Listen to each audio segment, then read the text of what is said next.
লাখ টাকা কিন্তু গরুটা মরে গেছে, এটা কষাই করে দিবার চাইতেছে গরুটা। আপনি জানেন এটি কষাই করে দেয়, আপনারা একটু ফলো করেন, তাইলে পাই যাবেন।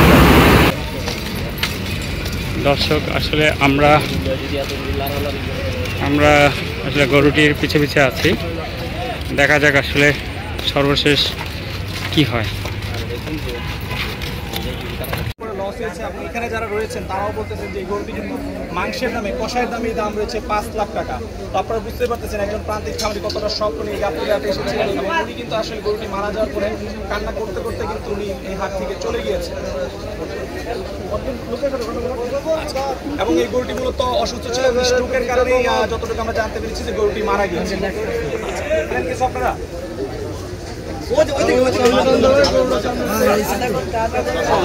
আধা ঘন্টাকে মারা গেছে। আচ্ছা আচ্ছা, কি কারণে মালিক কি আসছে না চলে গেছে? গরুর মালিক চলে গেছে। আচ্ছা, ওনার অবস্থা কেমন ছিল?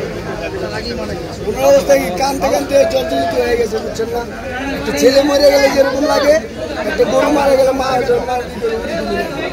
অনেক আদর যত্ন করে লালন পালন করেছিল, কানতে কানতে চলে গেছে। উনি কয়টা গরু নিয়ে আসছিল ভাই? দুইটা গরু নিয়ে আসছিল। একটা বিক্রি করছে 6 লাখ টাকা, আর এটা আপনার কালকে দাম বলছিল 7 লাখ টাকা, বিক্রি হয়নি। 7 লাখ টাকা দাম বলছিল, বিক্রি হয়নি।